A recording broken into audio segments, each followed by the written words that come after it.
Yeah, g'day YouTubers, Tinker O'Toole again here with another video. Today we're going to talk about the invention of the chainsaw and go through what happened in the old days, who invented what, and we'll talk about how and where we are today and the different type of chainsaw chains and things that have really changed in since over almost 100 years ago.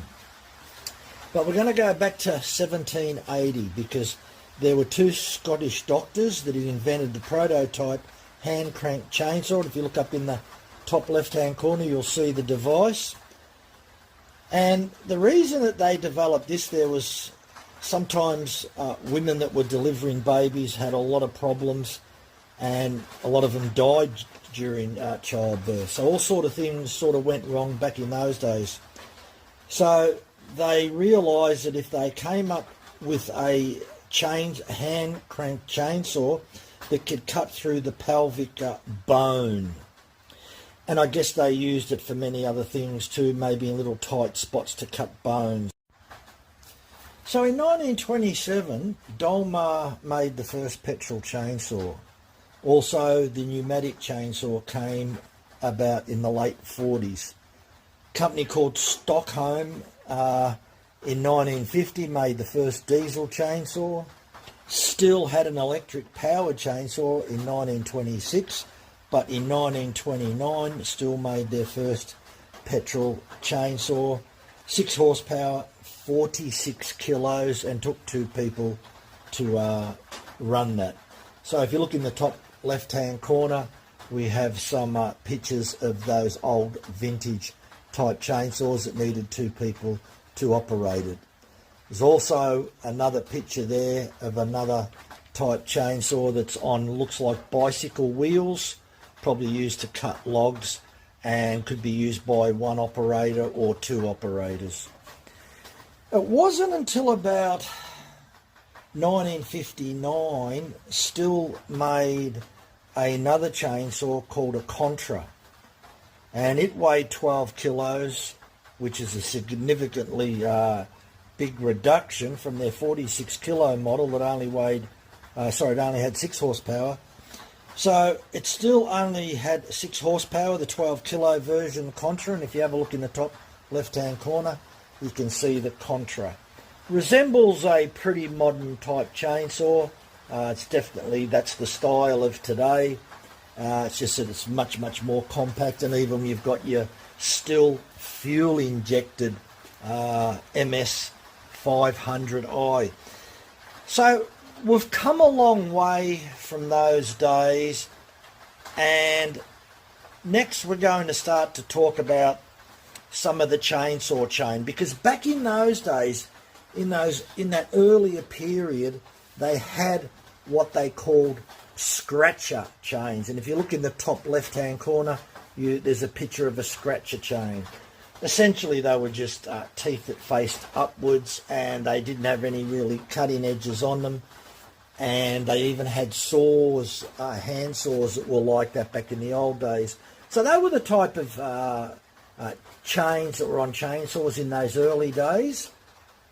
And it wasn't until Joseph Burford Cox, which was born in Portland, Oregon in America in the late 40s, had some ideas about making his own chainsaw chain, which was superior to the scratcher chain, and revolutionised the chainsaw industry with his Cox chipper chain. I think it was about 1949 that he filed the patent, and by memory, I think it was about 1950 that Joseph Cox had that patent granted in 1950. So after Joseph Cox patented the Cox chipper chain, it wasn't the only patent that Joe had. He also had a patent on the adjustable raker gauge in 1951. If you look at the top left hand corner, you can see the adjustable raker gauge. He also invented the full chisel chain in 1952 and put a patent on that. He also invented the 25 to 30 thou raker gauge, so it had a notch at each end, and put a worldwide patent on that. So he was a very, very clever man, and he kept that company. He also started another company called Omark, which was a subsidiary or something of Oregon Tool Company. But he sold everything up in 1985 to Blount. And Blount also brought out Ray Carlton's company, Carlton Chain. Now, Ray Carlton was another smart man that also worked at Oregon under Joseph Cox. He was another one of their engineers, and he was a very smart man as well. So he formed his own company and started producing his own chain. He invented the semi-chisel chain. So Joseph Cox invented the chipper chain, which looks like, looking at the back of it, it has a very, very rounded corner on it. Looks like a question mark. And he also invented the full chisel chain. So Joseph Cox had 2 patents for that. Ray Carlton invented the semi-chisel chain in 1964, but it took him quite a while to get that patent granted, over 3 years, because I think it was in and out of court. When you file a patent, it's for people to look at, and if there is some disagreement, it goes backwards and forwards, in and out of court, until it's agreed upon, until it finally gets granted. So it was granted. Ray Carlton's semi-chisel was granted in 1964. Ray Carlton also invented something else which was unique, which is called the Philo plate in 1968. And if you look up in the top left-hand corner, there's a picture of that. So we're getting up almost to the early 70s by now. And as I said, in 1985, Joe sold everything. So they weren't the only patents, but they were the most significant patents. Just to give you an idea of patents, Stihl filed over 4,300 and something patents. Out of that 4,300, 3,000 and something got granted. And essentially what that does is stop a lot of other people working in certain areas. But Stihl is a massive big company. It's not just one product, many products that they manufacture today. So a lot of things haven't changed since the 80s, 90s. Stihl only released their progressive depth gauge called FL1 to FL5. FL4 being for 3/8 chain.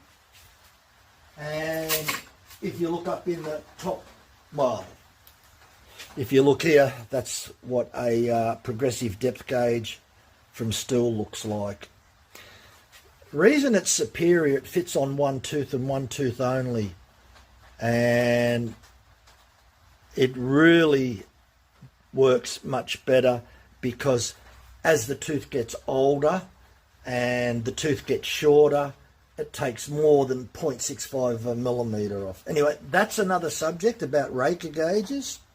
But nonetheless, if you look up in the top left-hand corner, there's another picture of the Stihl FL gauge.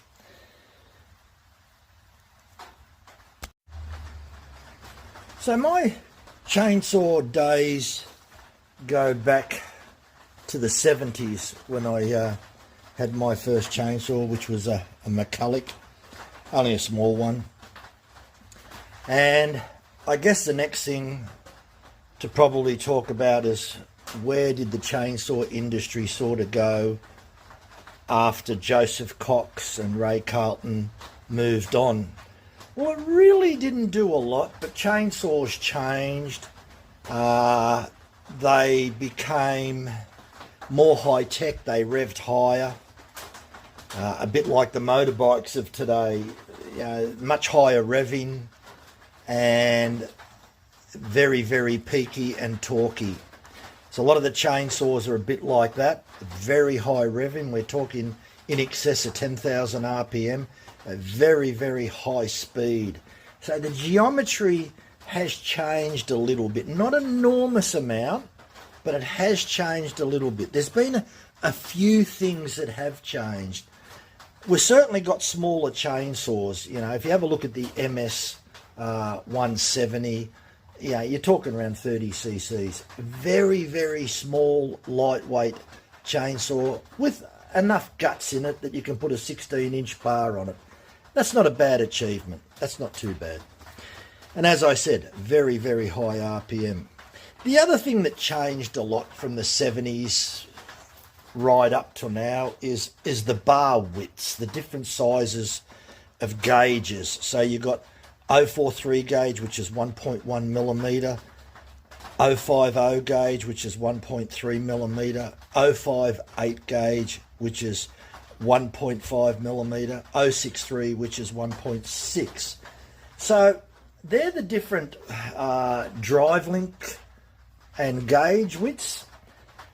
And the other thing that's happening now, they're making a lot of lightweight bars, so that's sort of happening there. And you've got a choice of those 4 different gauges that I've just mentioned. Plus, you've also got different chain sizes. You can go 1/4 inch, 3/8 low profile, 0.325, 3/8 standard, and 404. Now, in all those different chain sizes, you can have different gauges. Like an example will be 0.325. You can get that in 050 gauge, 058, and 063. So, yeah, you can get a mix and match, a combination that's suitable for the saw. The other thing is we've got skip tooth chain now, so I don't know how long skip tooth chain's probably been out quite a while. Silicon tungsten carbide, I should say. They've been out for a while. Diamond saws for the rescue companies. And probably the other thing is you've got narrow kerf chains. That's another thing that's a little bit different. So if you've got narrower bars or thinner bars with narrower kerfs, an example of that is Husqvarna have got it. Certainly still Hexa has a narrower kerf. So you've got all these different things happening out there. And as I said, we've got all different profiles. And probably the profile that a lot of people are playing around with at the moment or copying is Husqvarna's X-Cut, because it has a little sharp point, a little bit of a point there, about 1.5 millimeters right at the end of the tooth. And well, virtually what it is, where the 60-degree angle comes in, they're keeping that nice and straight, like the Hexa. The Hexa comes in at 60 degrees, but you could imagine that if the point only comes in about 2 millimeters and then it has the curve in it. That seems to be working. A lot of people seem to be doing that, because I've got Hurricane chain and it has that little pointed barb on the end. And I may have a piece here that I could, yeah, I've got a piece here I could show you. I'll just have a look. It actually, to me, it's a bit of a copy of the Husqvarna chain. See if I can zoom in there a little bit better.